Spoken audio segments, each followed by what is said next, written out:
Welcome to Coffee with Coach. My name is Mo Melhart, and I am the head women's volleyball coach. And I am here today with one of my all-time favorites, the man who needs no introduction, but I have to introduce him anyways.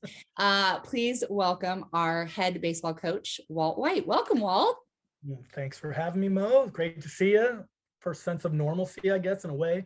First interview, kind of cool. I know. I'm so glad that you're here, and I know we've in true Walt fashion, we've already been talking for like 40 minutes. Miss you. I know. I miss you too. I know. I actually do love. You were talking earlier about you coming into the office every morning and doing your rounds. And right. So talk to me a little bit about the last year. You haven't been able to do your rounds in the main office. So what have you been doing? Yeah, the last year, like everybody's, probably been a little rough and obviously different. I have, a year, it's been longer than a year actually, but been able to read a couple books, trying to, instead of my morning meetings in the main office, I go on morning walks. Let's see. You know what? Something I haven't been able to do probably forever is I was able to watch March Madness from start to finish. I've never been able to do it. It's been during our baseball season. I always thought it was funny. Al Zitlau, one of our assistant ADs, always takes vacation during March Madness and, gets to watch this. So I've never had that opportunity. So I was glued to the TV, got to watch a lot of that. Well, how did your bracket do? That's the real question. Horrible. I mean, right off the get-go, I think I had Ohio State going into the final game or final four, so that didn't go so well. Been able to watch a lot of baseball on TV, which is good and bad. I don't know. I think I miss coaching our team, but usually I don't get to see a lot of it because we're in season. And probably the most important thing I've done over the last year is I've been vaccinated. I got both shots. My mom's got both shots. I'm ready to actually start living my life again. Yeah. So that's basically my year in a nutshell. And the good thing is that year is behind us, and we are looking forward. And I think there's a lot of bright days ahead. So excited for that. Well, I know how much CSUMB means to you, and your time here is pretty incredible. What you've been able to do with the baseball program in your time. But prior to, tell me a little bit about how you got here. Yeah, interesting. Well, obviously, not obviously, but I spent 18 years at Sonoma State before I ever came here. I had 2 as a player, 16 as an assistant coach. The very last probably 5 years, I was the full-time head assistant.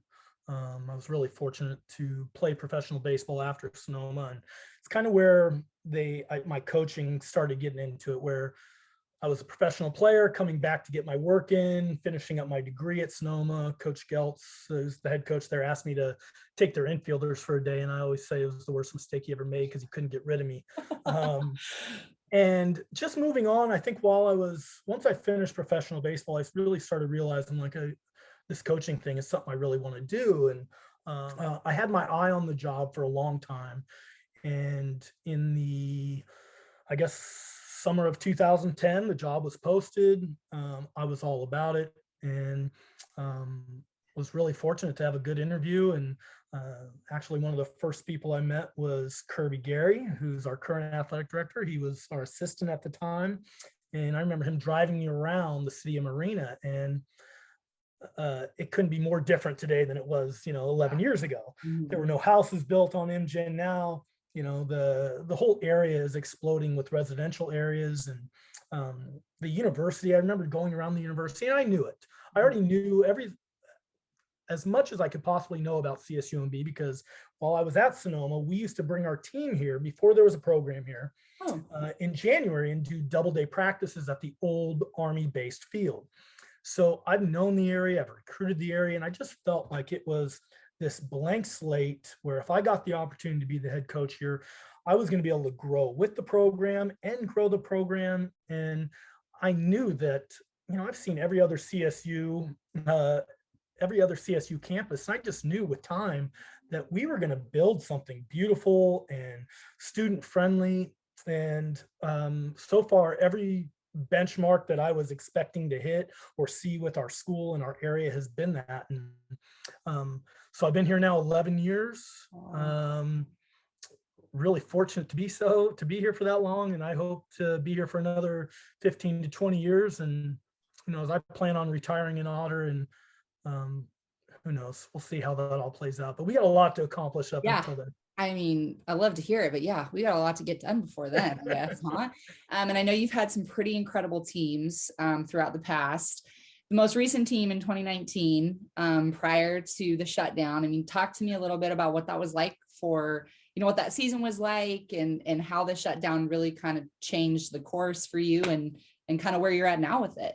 Yeah. Well, thanks for all that. Appreciate it. 2019 seems like it was so long ago, but I'll even go back a little further. Yeah. 2018, we won our second conference championship. Just I think the common denominator in most of our teams, especially successful teams, have been the group of people that we've had and the camaraderie that we have within our team. So 2018, we were the number one seed in the West region, won our second conference championship, and got knocked out of the regional in kind of really difficult fashion. But I think we were so young that I think we just need those experiences to keep pushing forward. And take that to 2019, we finished second in the conference to UC San Diego, is now moved on to Division I and out of our conference. But we played in our first championship game of the CCA tournament that year. We were able to advance, and ran out of gas a little bit at the very end, but it was good for us to get into that championship game experience, and ended up moving on to the regional. And we haven't got out of the regional yet. We're going to keep knocking on the door to get there, but I think that springboarded us into 2020 with such a great season in 18 and 19. 2020 was a combination of some returners that have gained experience, that have played in those regional games, and we added a really talented group to go with them. And 2020 got off to a little bit of a rocky start, trying to figure out people's roles. We lost a series to Biola to open the year, but then we came back home and swept Azusa Pacific, who's a team that we've played in the regional, Right. a few years in a row now. So we just started really hitting our stride, and I think we won 7 in a row, maybe 9 out of 10, and we're just hitting our stride, where I felt our players were getting to really know each other, and not just off the field, but how they played together. And more importantly, I started figuring out what our players did really well and the situations I could put people in to have success. And then March came, we were getting ready to hit the road to San Marcos. And I still, to this day, I remember I was watching the Utah game, and I saw them take those players off the court with Rudy Gobert. Mm-hmm. And I remember talking to our assistants saying, we're in trouble. Yeah. And the next morning we were supposed to have a quick batting practice, and we were going to hit the road. And I remember showing up, telling everyone to go home. And it's the last time I've seen everybody face to face. And, we don't even have our uniforms. Our players all still have their uniforms. And like I said, from that point forward, it's shut down. So the good news is all indications are coming back that we are going to be back in person, ready to go. And I think we've maintained our roster, kept our roster intact. I think guys are really excited about getting back, and I echo that. I can't wait to be back getting after it with our guys. Yeah, I think that, for our program, I think the sense of gratitude and real hunger to get back is very real, right? And, and from your experience as a player and my experience as a player, sometimes it's when a coach is telling you to be grateful and to find that hunger, and you're in college, it doesn't always, but I think it's real this time, I think that's no doubt good. And there's a lot of things that you take for granted, right? But I don't know if I ever really thought the game itself, like you're taking the game for granted, or the camaraderie and the you have to work really hard to be a part of a team. You have to do all the right things to be a part of the team. And you can't take those sort of things for granted, but you've always expected to have a team. Right. So, and it really has, it's been some of the most difficult part of that year. The difficulties are answering the questions of when, why, things that we don't necessarily have all the answers to. I think you're, and you see high schools and you see other people playing, it's just it's really challenging. But I'm so proud of all of our guys that are sticking with it. Their parents, I mean, they're in the same boat as them. They live through their kids, they care about their kids. It's important to all of them. So yeah, getting back is going to be important. In the meantime, we got a bunch of our kids getting ready to go play summer ball, and I'm still working on placing some other guys.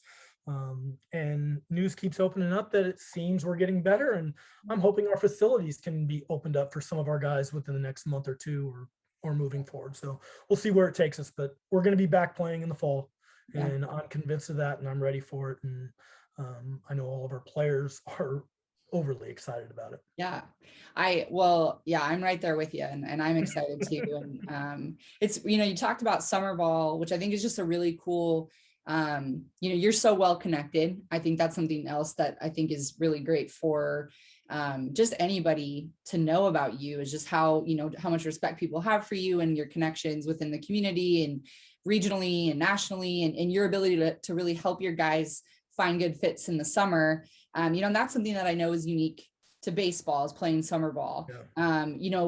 Talk a little bit about that and the impact that has on your program, because, I know not everybody has that same level of access that you do. So how does that impact your team when you guys all get back together in the fall?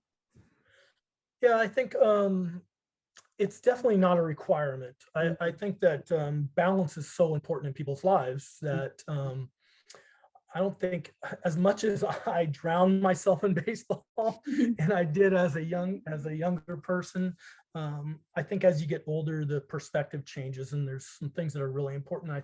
And I've also included that into our program and our philosophy over the years about having balance and being able to see your parents or see your siblings, and be able to experience what Monterey Bay offers out here, right?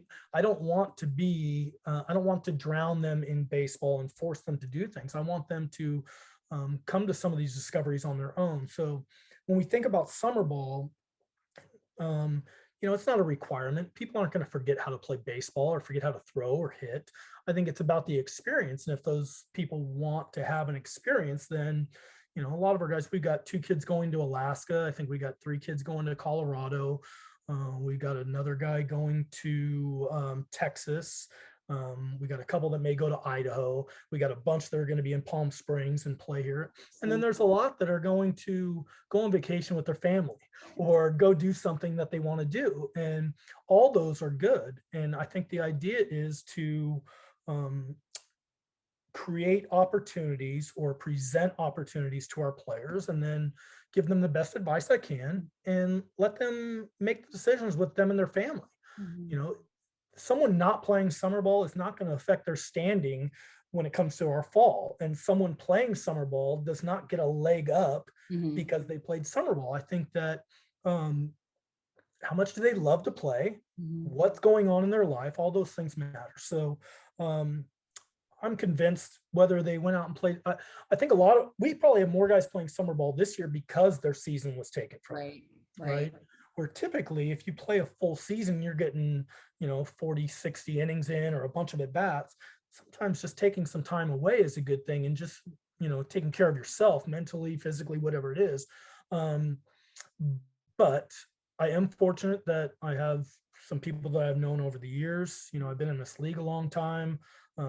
Baseball's a really small world. People, word travels fast. Yeah. But it's given us some opportunities for some of our guys to be able to go out and,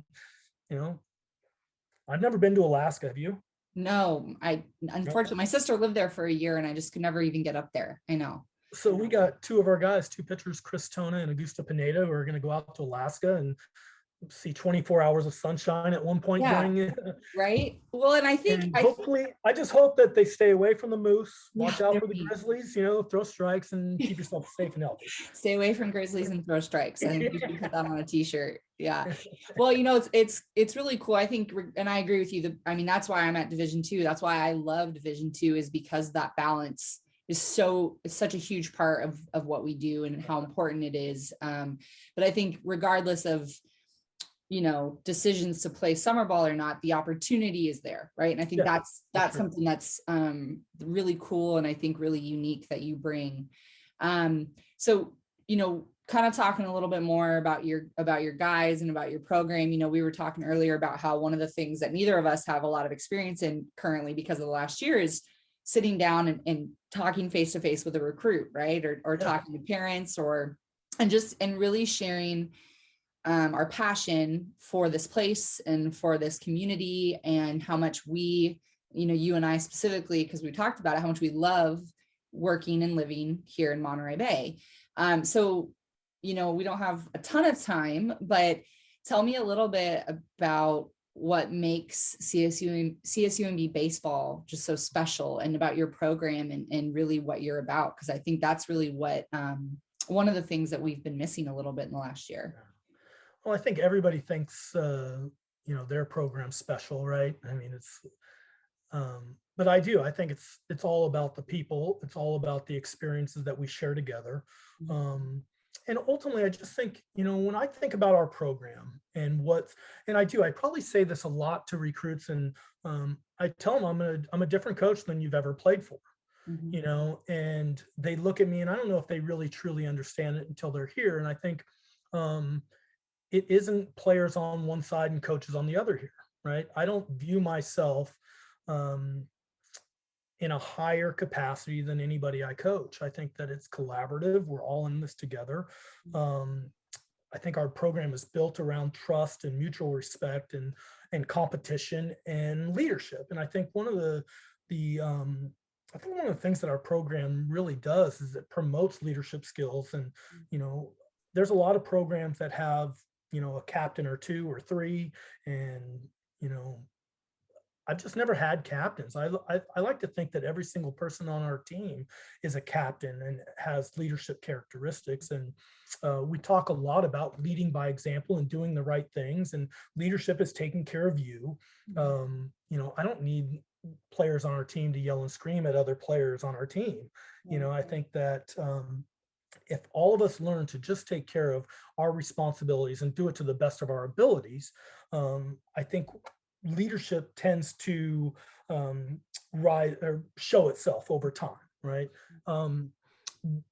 Creating an environment where our players love showing up every day. I would not be doing my job, and I'd be horrible at my job if my players were thinking, oh, I don't want to go to practice today. Or Coach White's upset. I don't want to go to practice today. I mean, I don't think our players have ever felt that, and I sure hope they don't. And if they do, I hope they would come and talk to me about how they feel. But my job is to create an environment where they love being there. They love being around their teammates. They want to work at their sport. I think we're unique in a way that we probably practice less than every other baseball team. Our practices are really short, concise, and I think the idea is when practice is done, I want our players to want more baseball. So that will inspire them to work with their teammates, our coaching staff, smaller groups. They get to know each other. And I think that's where the individual skills are picked up. Our team practices are team practices. There's no time to, worry about each individual. It's a team game. So outside of that, if our players could leave practice wanting more, they're going to spend more time either with myself or our assistants or their teammates. And, and ultimately, we get to a point where all those things add up to winning, right? Yeah. Winning is, obviously really important. People say it's not the most important thing. I think all those things leading up to it are the most important thing, but winning is part of having a great experience. And that's not saying you have to go out and win a championship every year, because you know what, there's a bunch of teams that are trying to do that. And as you know, our conference is really good and there's a lot of parity across the board.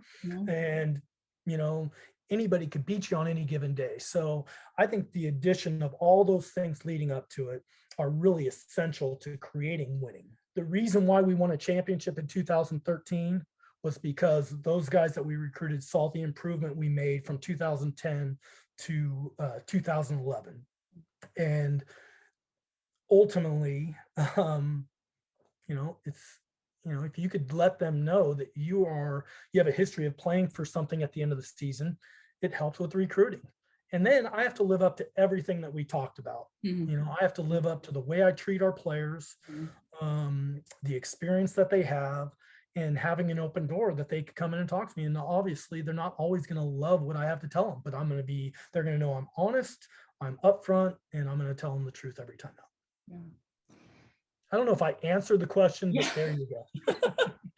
No, you did. I was just, I was just thinking about, my, I think first couple years here, and, the open door for even, your fellow coaches. I think we all really respect you and appreciate, what you've done and what you continue to do, and, how great that is to have the same experience for your players. One of our philosophies that I took from a coach that I've spent a lot of time with is no matter what the situation is, it's just the way we like it. And now that I've done this long enough, I have some players that we've coached here at Monterey that are now college coaches. And I got a text message the other day from a guy that played for us in 2013, and now he's a head coach at a junior college. And he talked about the struggles that they're going through right now, trying to start up. And he finished it with, "But it's just the way we like it, coach." Awesome. And I was like, man, there's a reason why we won a championship Yeah. in 2013 with them.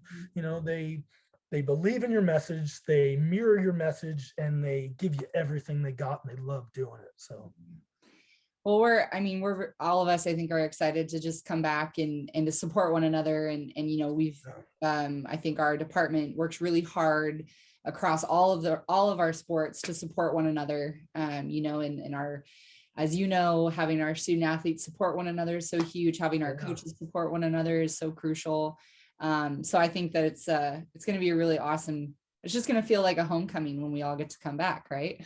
I can't wait to go to. I go to a lot of the soccer games because a lot of times right after our practice, I can walk right over. And they have lights now, like you. And they have lights. Yeah, Maybe. I mean, we've had lights now for almost 3 years, and we played a total of maybe 2 games, I think. I was at your first one. It was like very momentous. So we plan to get a lot of use out of them. And I can't wait to just walk over and see our men's and women's soccer teams play. And that's exciting to me. Yeah. Can't wait.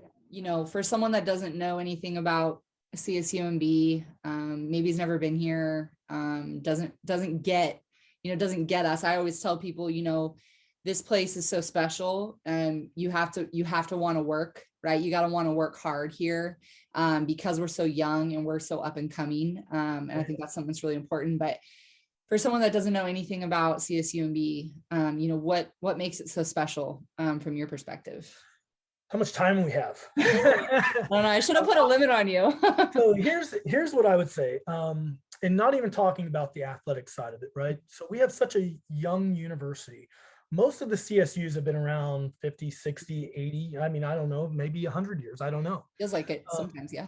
Yeah. And our university, even though we're just over 25 years, it's really not. I mean, we're so much newer than that. But with a new university, there are opportunities for young professors, maybe that haven't been full-time professors at other universities before, new administrators, young coaches. I mean, your first time head coach, myself, a lot of our staff. This is Kirby Gary's first time being an athletic director. There's all these new things that no one has been set in their role, sitting around waiting to retire, and just, it is what it is. I think that our faculty is young and motivated. They care about their students. They're helping them move on for advanced degrees and all those things. And we're a small university. I mean, we are the perfect size. If we're just under 8,000 students, we're the size that not everyone's going to know exactly who you are, but you're going to also be able to meet really great friends. And I'll tell a quick little story that I think, kind of explains that. So directly out of high school, I went to University of Hawaii. It wasn't a big recruiting thing, but they did tell me I was going to have an opportunity. And I remember going to Hawaii, and I was a fish out of water, and it was just so huge. There was close to 40,000 students. The first class I went to, there was over 700 students in that class, and the technology wasn't as good. So they had an overflow room that I sat in an overflow room and watched on a television, the teacher talking. And, they lectured for an hour, they closed the notes, and everyone just dispersed. And I just remember thinking, like, I'm new to Hawaii. Baseball hasn't started. I haven't had a chance to meet anybody. Mhm. And there was no chance to meet anybody in these classes. And thankfully, I realized I happened to be scrolling through the catalog and I saw that I could get my tuition back the next day. And I remember calling home and I said, Mom, I'm coming home. Mm. And she knew because I talked to her all the time. She goes, okay. Yeah. And I don't know how that would have, I always think back on what would have happened if I would have stayed. I don't know if I would have made the team. I don't know if I would have kept playing baseball, Mm. but something made me come home. It wasn't right for me. And I just realized that there's plenty of students out there that need a 8,000 student body university, because when you get into your classes, you have access to the instructor, face-to-face access to the instructor. Your instructors are going to help you move on to grad school. There's so many personable things that go involved with it that I don't think people truly really realize, because our campuses can hold a lot more people than what we have. Yeah. But it's unique. How many, I want to say it's over 75% of all the students live on campus, some form of campus housing. Like that. Go down to Southern California, some of the CSUs down there, it's probably 20%. Right. And I don't quote me on those numbers because I don't Right. know. I'm not a numbers girl. But So I'm fine. there's a specialness to the close-knit feel of our community. Yeah. And you know, I do. I look back on where we were 10 years ago and where we are today, and I'm just amazed at it and humbled a little bit, knowing that that's what I thought it was going to be. I was hopeful. That's why I'm here. Yeah. And I can't wait to see what the next 5 years, 10 years, and 20 years look like. You know, if we could just keep everyone healthy, I think we're going to see a whole lot of great things happen. Yeah, well, and I echo everything you said. I had a similar experience. I didn't even know that you went to Hawaii, but my freshman year I went to the University of Central Florida. Oh wow. It was 55,000 undergrad, and I'm in Orlando, and Florida is not my cup of tea. But, you're 18 when you're going through, or 17 when you're going through the recruiting process, and you obviously know it all when you're that age, right? I certainly did. But I had a similar experience, just having access to professors, and for me it was more just the small town feel. And you don't really, I don't think that Monterey would feel that way, but the longer that I've lived here, it truly is. I think that I got my nails done next to your niece at one point, like awesome. A year ago, right? I was like, oh, I know Walt, right. You know Walt, yeah. But you run into people just all over the place, that there's connections, and I think that's something that makes us really special. One of my favorite things is, and I missed this over the last year and a half, is I had certain places that I like to go have lunch, and being able to walk in and someone, hey, coach, some of your players were here today. Oh, you have a bunch of great guys. And just the little tiny hellos and the, great job last weekend, or things like that. And I think that's the other thing when you think about the player experience, right, is their instructors come to their games. Right. They go into class on Monday and it's like, hey, Billy, great game on Saturday, or you struck out twice on Sunday. What happened? But all these little things, they know our players then. And I think it's something from a coaching standpoint is we're able to let our players know that they are seen. Your teachers know who you are. You have a responsibility to not only lead within your team, but you have a responsibility to lead within your classes in the university. Because regardless, everybody knows you play baseball, or everybody knows your kids play volleyball, right? Because they show up, they're geared up. So, it's important for us to put this good foot forward, to let everyone know that there is balance in what we do. I'm not just here because I hit home runs, or I could, throw 90 something miles an hour. I'm here because I could do all those things, but still be a contributing factor into my class, do all the right things. My focus is getting my degree and living a life, productive life after college. So I think all those are benefited by having a smaller school and a close-knit group of people that are here to help each other. Yeah. And it just continues, our little area continues to get stronger and more supportive of the university and our department. And I think just as hungry as all of us are to get back and to start, and for our players to start getting after it, I think our community is just as eager, and our staff and faculty are just as eager to get out and support, Okay, well, to end here, I have a fun little game. Okay. I wrote them out on my sticky note. Am I going to be embarrassed on any of these? No, and I know I was laughing earlier at one. It's all right. I was like, oh my gosh, I know if I don't know the answer to this, I don't know Walt as well as I think I do. So we're going to just do a little. Like an onion. True. We're going to do a little this or that. Go ahead, go for it. And you just pick which one, okay? Okay. All right. Phone call or text? Oh, gosh. Depends who I'm calling. It depends. It depends who I'm talking to. You're going to be that phone guy. Call right now. Okay. I'd say phone. I'd say phone call, but with a follow-up text. Okay. All right. Music or a podcast? Oh, music. Okay. I don't think I've ever listened to a podcast. Oh, I have to send you some good ones. There's a couple. Okay. Spring or fall? Duh. Spring. This is the one that I was laughing at. Okay. Pen or pencil?